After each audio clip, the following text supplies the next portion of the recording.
উত্তর কলকাতায় আছে এক টুকরো দক্ষিণ ভারত। হ্যাঁ, ঠিকই শুনেছেন। বিগত ২-৩ বছর আগে ভাইরাল হওয়া শ্রী বৈকুণ্ঠনাথ মন্দিরের আর্কিটেকচার একদম দক্ষিণ ভারতীয়। এছাড়া এখানের পুরোহিতরাও সবাই দক্ষিণ ভারতীয়। অপরূপ সুন্দর, শান্ত এবং নিরিবিলি এই মন্দিরে সকাল বা বিকালটা কাটালে বেশ ভালোই লাগবে। আমিও কিছুদিন আগে এক বিকেলে এই মন্দিরটা এক্সপ্লোর করতে চলে গিয়েছিলাম। চলুন আপনাদের সাথে সেই এক্সপিরিয়েন্সটা শেয়ার করি।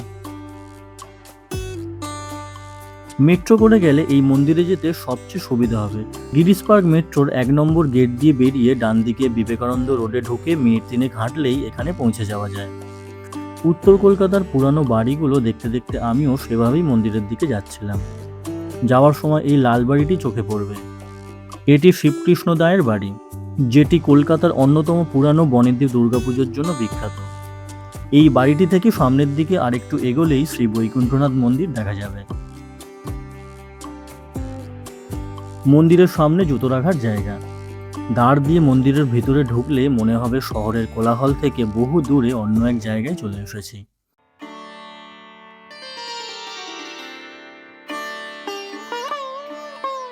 আর এই রকম অপূর্ব দক্ষিণ ভারতীয় শৈলী দেখে আপনারা তো মুগ্ধ হতে বাধ্য।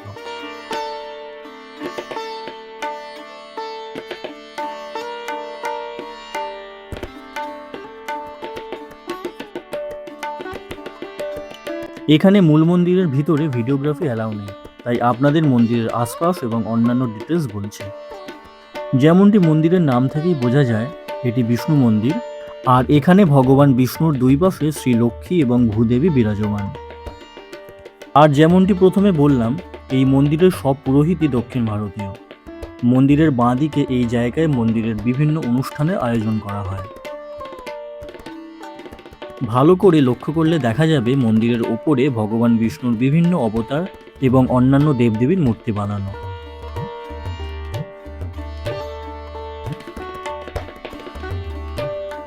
এছাড়া প্রধান দ্বারের ওপরের চূড়াতেও কি অসাধারণভাবে মূর্তিগুলো ফুটিয়ে তোলা হয়েছে।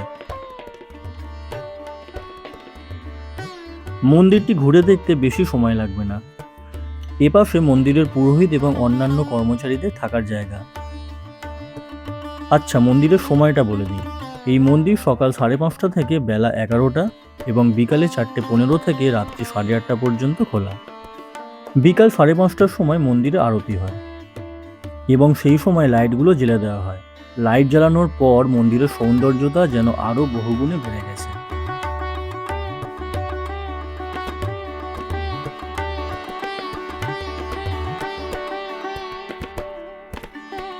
এই মন্দির রিসেন্টলি ভাইরাল হলেও এটি কিন্তু স্থাপিত হয়েছিল ১৯৬০ সালে, অর্থাৎ আজ থেকে ৬৬ বছর আগে।